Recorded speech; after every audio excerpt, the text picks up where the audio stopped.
ইন্টারনেটের আলো ঝলমলে দুনিয়ার আড়ালে লুকিয়ে আছে এক অদৃশ্য জগৎ, যার নাম ডার্ক ওয়েব। সাধারণ সার্চ ইঞ্জিনের নাগালের বাইরে থাকা এই জগৎটি কখনো অপরাধের আশ্রয়স্থল, আবার কখনো গোপন তথ্য আদান প্রদানের মাধ্যম। সাইবার অপরাধ, অবৈধ বাণিজ্য ও পরিচয় চুরির মতো ঘটনাগুলোর জন্ম এখান থেকেই।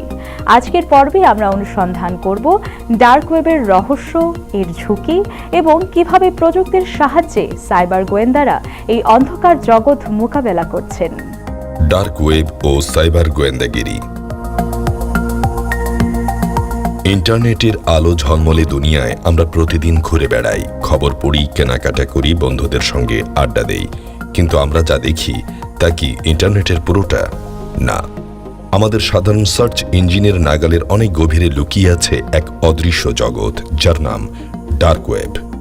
এটি এমন এক অন্ধকার গলি যেখানে পরিচয় গোপন রেখে চলে অবৈধ অস্ত্রের ব্যবসা, মাদক চোরাচালান আর কোটি কোটি মানুষের চুরি যাওয়া তথ্যের নিলাম।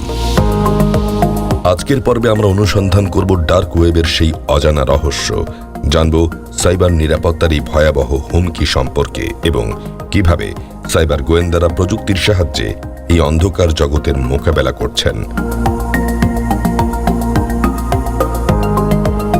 ডার্ক ওয়েব বুঝতে হলে আগে ইন্টারনেটের গঠন বুঝতে হবে।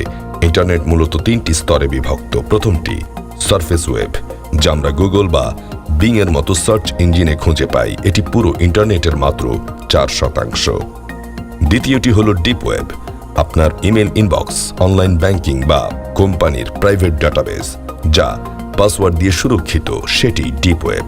এটি ইন্টারনেটের প্রায় 90%।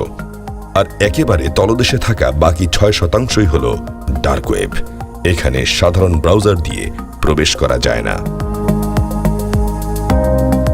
ডার্ক ওয়েবে ঢুকতে হলে টর বা দ্য অনিয়ন রাউটারের মতো বিশেষ সফটওয়্যার লাগে। এটি মূলত তৈরি করেছিল মার্কিন নৌবাহিনী তাদের গোপন যোগাযোগের জন্য।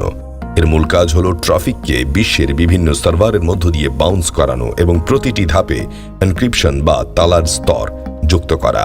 ফলে কে কোথা থেকে ইন্টারনেট ব্যবহার করছে তা আইপি অ্যাড্রেস বা পরিচয় ট্র্যাক করা প্রায় অসম্ভব হয়ে দাঁড়ায়। ডার্ক ওয়েবের এই অজ্ঞাত পরিচয় বা অ্যানোনিমিটি আশীর্বাদের চেয়ে অভিশাপ হয়ে দাঁড়িয়ে বেশি। এই সুযোগকে কাজে লাগিয়ে সাইবার অপরাধীরা গড়ে তুলছে বিশাল এক আন্ডারওয়ার্ল্ড অর্থনীতি।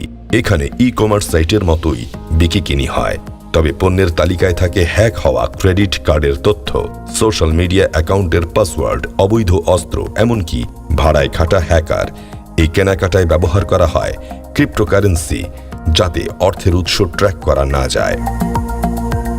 সাম্প্রতিক সময়ের সবচেয়ে বড় আতঙ্ক রেনসমওয়্যার অ্যাজ এ সার্ভিস বা RAAS পরিচালিত হয় এই ডার্ক ওয়েব থেকেই। বড় বড় হাসপাতাল, ব্যাংক বা সরকারি সার্ভার হ্যাক করে ডেটা লক করে দেয়া হয়, আর মুক্তিপণ না দিলে সেটা ডেটা ডার্ক ওয়েবে নিলামে তুলে দেওয়া হয়। আপনার বেহাত হওয়া জাতীয় পরিচয়পত্রের তথ্য বা পাসওয়ার্ড হয়তো এই মুহূর্তে বিক্রি হচ্ছে মাত্র কয়েক ডলারে। তবে মুদ্রার উল্টো পিঠও আছে। প্রযুক্তি নিজে কখনো অপরাধী নয়, অপরাধী হলো তার ব্যবহারকারী। ডার্ক ওয়েবের জন্ম হয়েছিল বাক স্বাধীনতা ও গোপনীয়তা রক্ষার জন্য। বিশ্বের অনেক রাষ্ট্রে যেখানে সাধারণ ইন্টারনেট সেন্সর করা হয়, সেখানে মানবাধিকার কর্মী, সাংবাদিক এবং হুইসেল ব্লোয়াররা সত্য খবর দুনিয়ার সামনে আনতে ডার্ক ওয়েব ব্যবহার করেন। জুলিয়ান অ্যাসাঞ্জের মতো মানুষেরা গোপন তথ্য ফাঁস করতে ডার্ক ওয়েবের সুরক্ষিত যোগাযোগ ব্যবস্থাই ব্যবহার করেছিলেন। প্রশ্ন হলো, এই অদৃশ্য শত্রুর বিরুদ্ধে লড়াইটা কিভাবে হয়? বিশ্বজুড়ে সাইবার গোয়েন্দারা এখন ডার্ক ওয়েবের অন্ধকার গলিতে টহল দিচ্ছেন। Undercover operation. আইন শৃঙ্খলা রক্ষাকারী বাহিনীর সদস্যরা ছদ্মবেশে ডার্ক ওয়েবের ফোরামগুলোতে প্রবেশ করেন। ক্রেতা বা বিক্রেতা সেজে তারা হ্যাকারদের বিশ্বাস অর্জন করেন এবং তথ্য সংগ্রহ করেন। এভাবে বন্ধ করা হয়েছিল কুখ্যাত silk road marketplace. Threat intelligence ও OSINT ওপেন সোর্স ইন্টেলিজেন্স ব্যবহার করে ডার্ক ওয়েবের ডেটাবেস স্ক্যান করা হয়। কোনো প্রতিষ্ঠানের ডেটা ফাঁস হওয়ার সাথে সাথেই অ্যালার্ট চলে যায়, যাতে তারা পাসওয়ার্ড বদলে ফেলতে পারে।